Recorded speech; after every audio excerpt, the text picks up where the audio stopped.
bravo, espérons que cette Libye difficile à gérer va retrouver un peu de démocratie.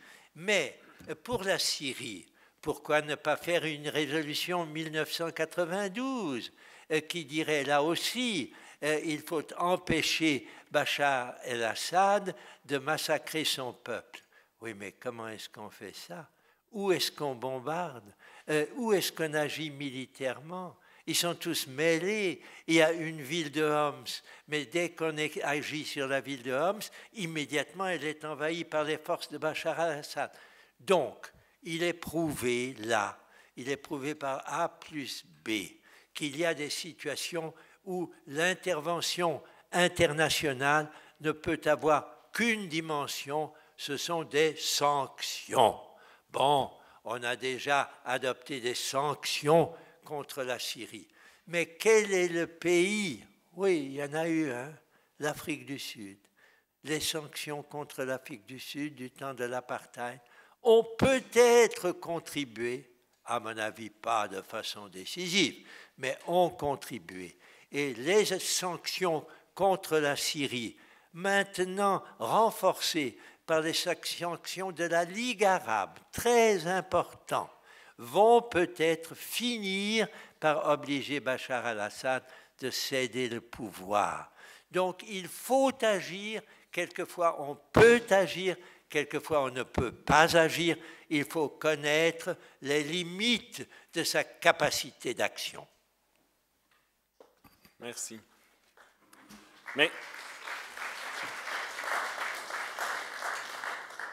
Merci beaucoup. Et je sais que vous avez déjà donné une conférence hier soir sur le sujet sensible d'Israël et de la Palestine, mais qui est un sujet qui vous tient beaucoup à cœur. Il y avait une question pour Monsieur le maire de Genève qui était là au début, mais qui avait annoncé son départ. Et c'est pas qu'il ne voulait pas répondre à la question, qu'il est parti, mais la question était de savoir quelle était la position de la ville de Genève par rapport à l'adhésion de la Palestine à l'UNESCO et pour son adhésion également aux Nations Unies. Mais peut-être quand même un mot, M. Hessel, sur...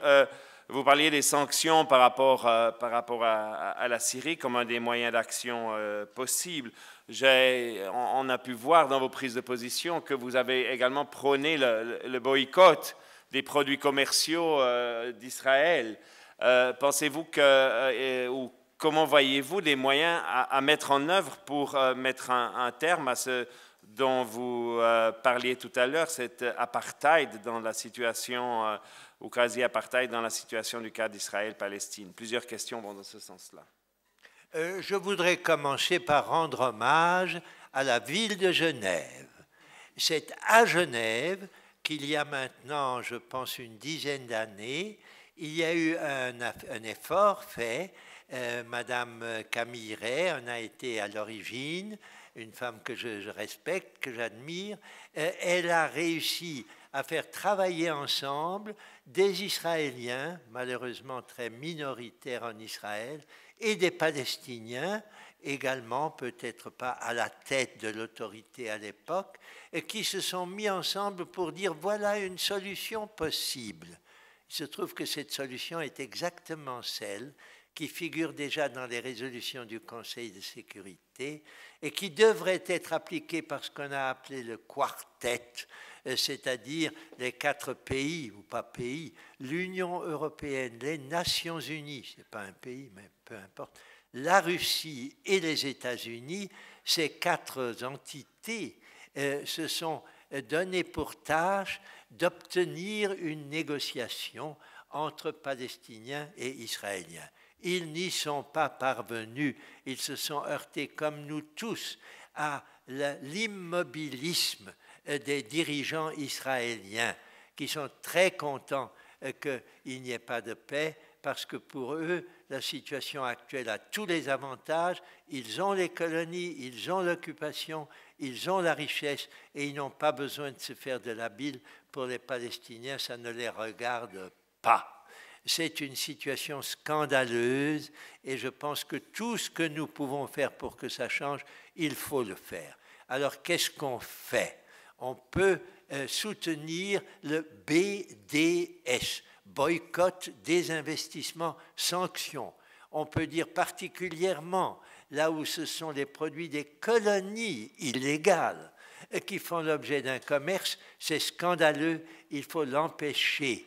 On a déjà parlé tout à l'heure des difficultés dans le droit commercial international, mais on doit pouvoir progresser. Des investissements, ne plus investir en Israël. Sanctions, par exemple, l'Union européenne a un contrat commercial avec Israël dans lequel il est clairement dit, comme dans tous les contrats commerciaux de l'Union européenne, qu'ils sont susceptibles d'être modifiés si les droits de l'homme ne sont pas respectés par le pays partenaire. Ben, grand Dieu, les droits de l'homme ne sont pas respectés en Israël. Donc, on devrait suspendre cet accord commercial. Mais personne n'a envie de suspendre un accord qui fait pas mal de bien à l'économie européenne. Bon, continuons.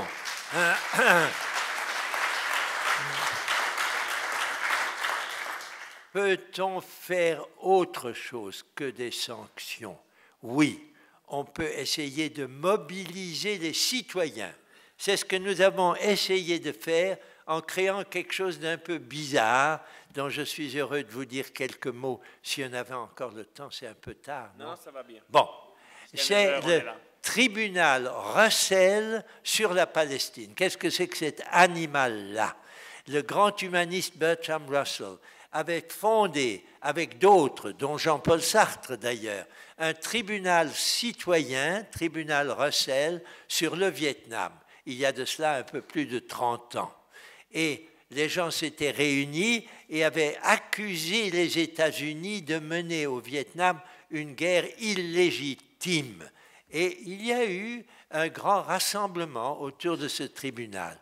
Eh bien, nous avons pensé que ce même type de tribunal, composé d'un jury où il y a des prix Nobel et des diplomates et des politiques et des juristes, un tribunal, un jury qui peut faire défiler des experts et des témoins et constater dans un communiqué de justice rendue, voilà les violations des droits qui sont perpétrées par tel et tel.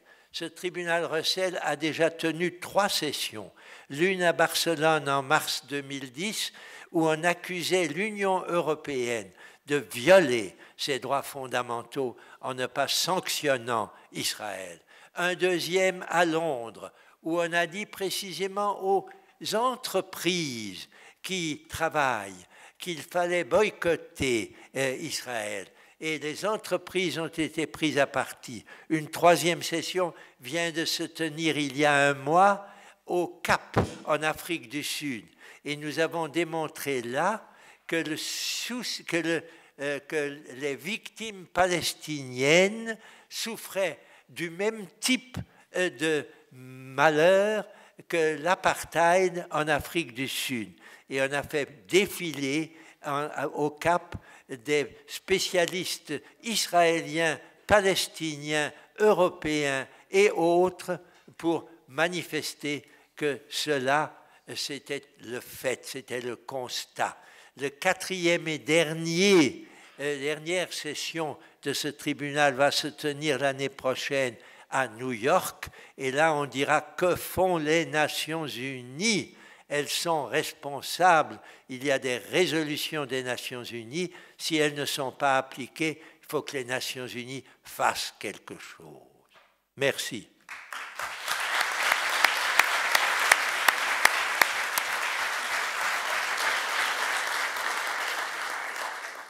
On vous demande également de vous exprimer sur un certain nombre de questions relatives à la politique suisse. Vous suivez un peu l'actualité helvétique? Non, mais c'est des questions qui ont une dimension internationale également. Vous avez entendu parler de l'interdiction des minarets en Suisse, bien entendu. On vous demande également comment juger l'internement administratif en vue de renvoyer les demandeurs d'asile. Vous savez que la législation suisse prévoyait des délais d'incarcération pour des personnes qui doivent être renvoyées plus longues même que celles qui étaient prévues par l'Union européenne et que la Suisse a dû se rallier aux normes européennes. Comment juger l'interdiction pour les sans-papiers de se marier? On sait aussi que vous avez beaucoup pris position en France sur la question des sans-papiers. Comment, sur ces diverses questions, pensez-vous que nous autres citoyens et citoyennes, militants, militantes en Suisse devrions nous mobiliser? Il y a quelqu'un dans cette salle dont j'aimerais bien qu'il s'exprime là-dessus, mais comme je le connais, il n'osera peut-être pas. C'est mon beau-fils qui travaille précisément dans le canton de Genève et dans d'autres cantons sur ces problèmes très graves de l'immigration. Oui, nous sommes en Europe inquiets avec notre chômage, avec l'afflux considérable de gens qui viennent chercher asile chez nous. Et bien entendu, nous avons le cœur ouvert, nous voudrions pouvoir les accueillir, mais on nous dit c'est pas possible, il n'y a pas la place, il n'y a pas les logements, il faut les renvoyer chez eux. Nous sommes pris là dans un problème extrêmement difficile. Et je ne jette la pierre à aucun des États européens. Oui, je regrette naturellement la votation sur les minarets. Je trouve que c'est un peu absurde pour un pays où la liberté religieuse est forte et ne devrait pas être entamée d'aucune façon. Mais enfin, ce que fait la Suisse pour l'immigration, je pense qu'elle fait probablement plus que beaucoup d'autres pays européens.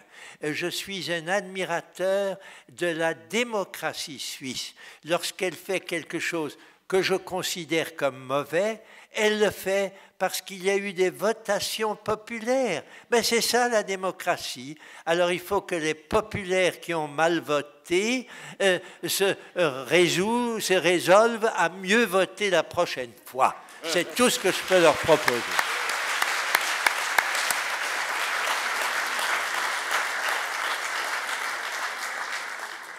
Voilà, merci beaucoup pour ces conseils.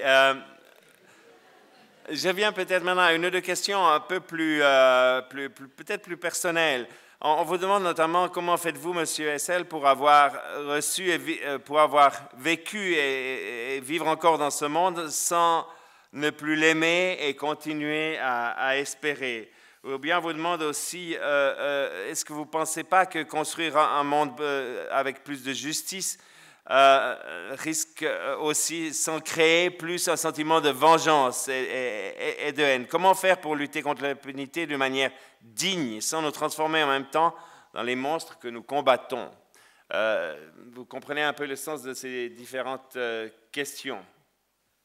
Écoutez, je trouve que j'accapare beaucoup cette soirée. J'avais espéré que ce serait une soirée où Trial nous donnerait des pistes à suivre. Je pense qu'une assemblée comme celle-ci peut, en tant que Suisse, en tant qu'agissant en Suisse, peut faire plus pour faire progresser certains problèmes que d'écouter encore une fois, pour la énième fois, le vieux nonagénaire qui a déjà dit tout ce qu'il avait à dire. Et ce que j'ai à dire en particulier sur votre dernière question, comment empêcher que l'indignation, qui est souhaitable, qui est nécessaire, se transforme sûrement en violence? Comment peut-elle rester non violente, déterminée? C'est ce à quoi j'aspire de toutes mes forces. Je suis heureux que ce petit livre qui s'est répandu dans le monde entier avec une vitesse qui m'a complètement bousculé. Je n'ai pas pu tenir le coup devant cette vitesse. Vous me voyez accablé, et je serais plus accablé encore si cette incitation à s'indigner se traduisait pour les uns ou les autres par de la violence révolutionnaire, par de la rébellion qui casse les vitres. Ce n'est pas ça l'objectif. Il faut, après avoir lu avec, j'espère, un peu de plaisir les 30 pages d'Indignez-vous, allez plus loin et lire le livre que nous avons rédigé avec Edgar Morin, que nous avons appelé « Le chemin de l'espérance ». Il y a à faire pour les citoyens que nous sommes. Pas seulement à dire « ça va pas, je m'indigne », mais à dire « je peux soutenir de nouvelles actions ». Je cite toujours l'économie sociale et solidaire. C'est un énorme champ. La reforestation, le soutien à l'eau potable dans le monde entier, ce sont des champs énormes dans lesquels on peut aujourd'hui s'engager, chacune et chacun d'entre vous, en choisissant ce qui vous indigne et en allant plus loin pour corriger ce qui vous a rendu indigné et ce qui vous a donc paru inacceptable. Voilà tout ce que je peux dire en réponse à vos dernières questions. Merci.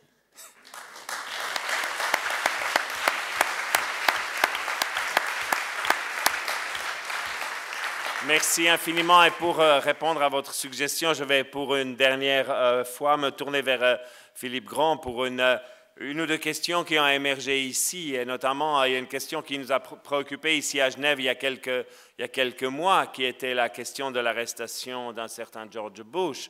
Et vous avez peut-être vu que récemment, au Canada, il y a également une telle demande qui a été lancée, et notamment sur la base d'un dossier assez volumineux que Amnesty International a préparé en vue de cette poursuite de George Bush qui, comme chacun le sait, a un certain nombre de responsabilités assez graves dans les violations massives des droits humains. Qu'est-il possible de faire, Philippe Grand, contre un ancien chef d'État d'une grande puissance comme les États-Unis? Je me rappelle aussi d'une certaine tentative de poursuivre M. Kissinger pour son rôle au Chili ou en Amérique latine.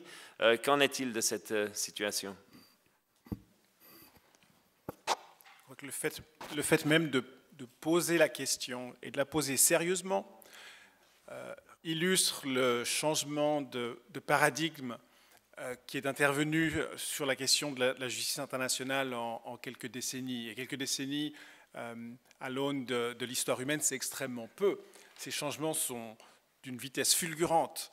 Dans les années 70, qui sérieusement pouvait dire « jugeons Nixon » pour les crimes commis au Vietnam, ou jugeons Kissinger pour sa participation ou son soutien au coup d'État au Chili, à l'invasion de Timor, etc., etc. Sérieusement, personne. Qui, dans les années 80, pouvait se dire, jugeons, je ne sais pas quel dictateur, Amin Dada ou d'autres, pour les horreurs commises? Sérieusement, personne. Qui, dans les années 90, pouvait dire, mettons en jugement Pinochet? Ah non, Pinochet, ça c'est le mauvais exemple, parce que justement, avec Pinochet, il y a eu ce déclic permettant de dire on change de dimension. Il y a des règles de droit qui existent, que les États ratifient, ils sont une majorité à les ratifier, à les répéter dans toutes les conférences internationales.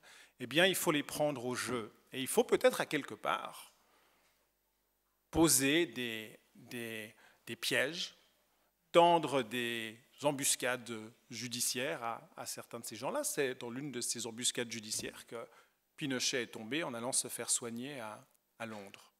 Et aujourd'hui, c'est tout à fait sérieux de dire, bon, Bush, je ne sais pas, mais bon, peut-être, hein, j'entends au niveau des crimes commis, en tout cas, il y a une dimension internationale qui fait qu'il a violé les conventions internationales, notamment la Convention contre la torture, qui devrait impliquer une réponse judiciaire de n'importe quel État. Il y a des possibilités d'agir et c'est tout à fait sérieux. Vous avez, que ce soit au plan national ou devant les instances internationales, toute une série, pour se concentrer sur ces gens-là, parce que c'est les plus visibles, toute une série de chefs d'État qui ont été amenés à devoir rendre des comptes, cas échéant des chefs d'État en exercice. Prenez Charles Taylor, prenez Kadhafi, alors on a vu comment l'un et l'autre ont terminé. Mais prenez... non, je ne voulais pas dire Charles Taylor, je voulais dire Milosevic et Kadhafi. Charles Taylor, lui, il attend son jugement. Prenez, puisque tu l'as mentionné, l'exemple de Bush, qui, il y a quelque temps, était en visite au Canada, et je crois en Afrique, je ne sais plus, il devait aussi se rendre, je ne sais plus si c'est en Tanzanie, pour un programme sur le sida. Amnesty International très clairement a dit que les autorités locales ont aujourd'hui la faculté de l'arrêter.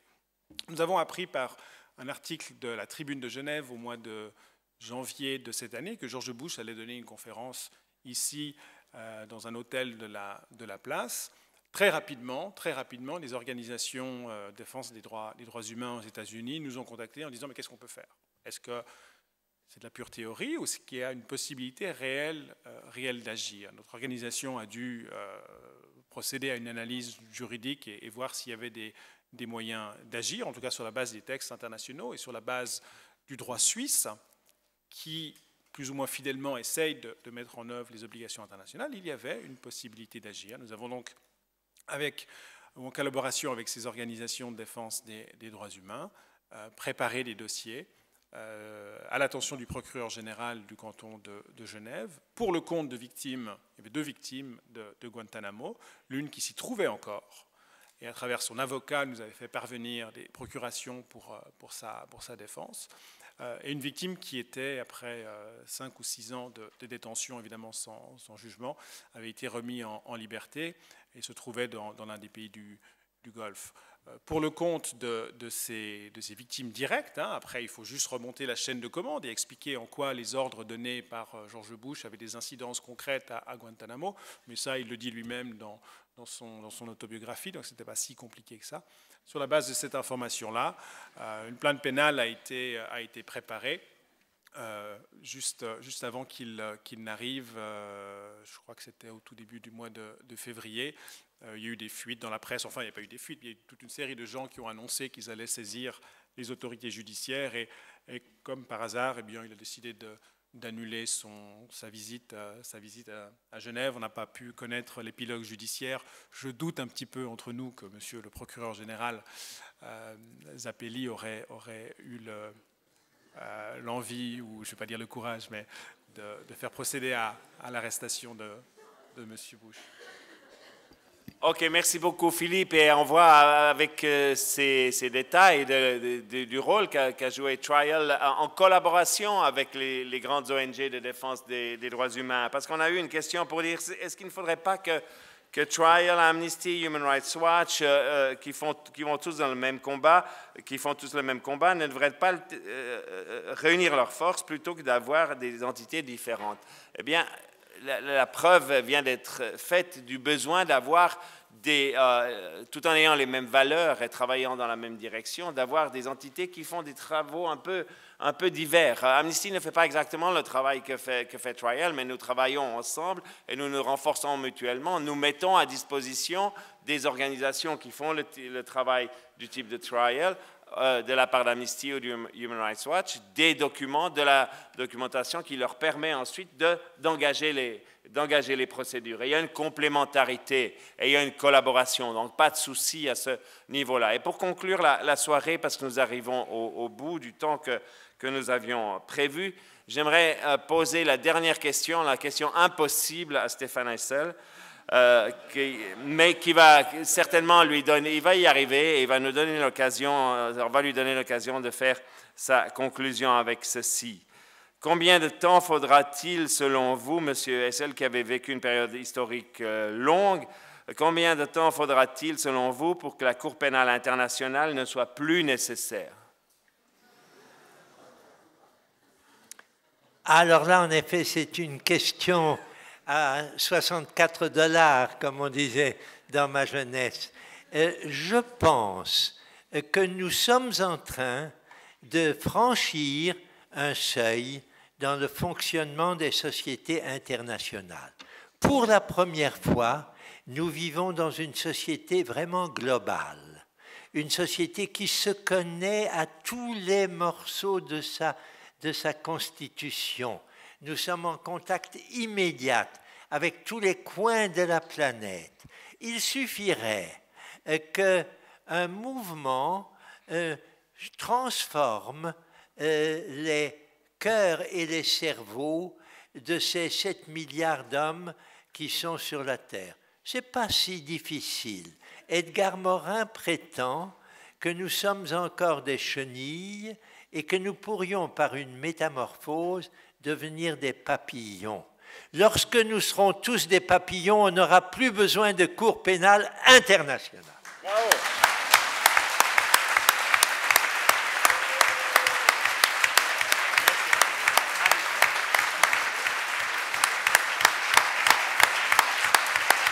Je veux remercier Philippe encore. Je veux dire bonne nuit, remercier et dire bonne nuit.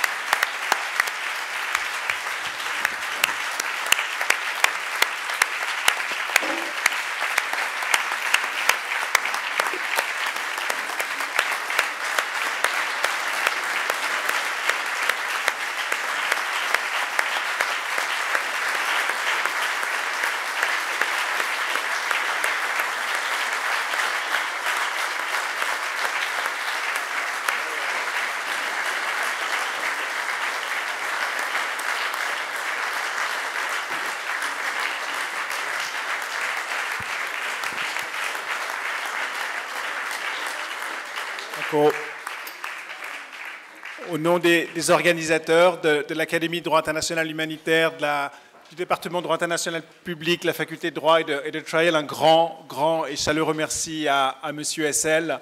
C'était un très fort moment ce soir. Merci d'avoir pris le temps de le partager avec nous. Merci à vous tous d'être venus. Vous l'aurez compris, cet événement s'inscrit dans une série d'autres activités qui vont se dérouler cette semaine. Donc n'hésitez pas, prenez les flyers, il reste des conférences, des projections de films, une exposition à visiter. Et encore merci à tous. Bonne soirée.